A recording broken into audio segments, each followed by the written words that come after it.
নমস্কার বন্ধুরা, আজকে ভগবান শ্রীকৃষ্ণের শুভ জন্মাষ্টমীতে আমার গৃহে ছিল ছোট্ট আয়োজন। আজকের এই শুভ দিনে আমার গৃহে ভগবান শ্রীকৃষ্ণের শুভ জন্মাষ্টমী কিভাবে পালন করলাম সেটাই আজকে তোমাদের সাথে শেয়ার করব। তার আগে আমি তোমাদের সকলকে জানাই হরে কৃষ্ণ।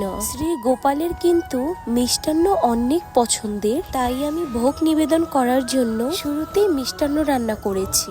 এরপর আমি সুজির হালুয়া বানাচ্ছিলাম। আমার শাশুড়ি মা থাকায় কিন্তু আমরা দুজন মিলে কাজটা অনেক শান্ত মনে করতে পেরেছি। আমি আমার সাধ্যের মধ্যে ভগবান শ্রীকৃষ্ণের জন্য তার পছন্দের খাবারগুলো রাখার চেষ্টা করেছি। বিশ্বাস করো, আমার হাতে কখনো লুচি এত সুন্দর ফোলে না। হয়তো ভগবানের জন্য এক মনে করছি বিদায় আজকে আমার সব কাজই সুন্দর হয়েছে। এরপর আমি নাড়ু বানাচ্ছিলাম। আমার জানা মতে ভগবান শ্রীকৃষ্ণের নারকেল নাড়ু খুবই পছন্দের। তারপর আমি তালের বড়া ভেজে নিচ্ছিলাম। তালের বড়া ভাজা শেষ হলে আমি ভগবানের পুজোর জন্য ও ভগবান শ্রীকৃষ্ণের স্নান অভিষেক করানোর জন্য সবকিছু গুছিয়ে নিচ্ছিলাম। এরপর আমি ভগবানের পুজো করে নেই। আজকের ভিডিওটা না হয় তোমাদের সাথে এই পর্যন্তই থাকলো। সকলকে আরো একবার জানাই হরে কৃষ্ণ এবং শুভ জন্মাষ্টমী।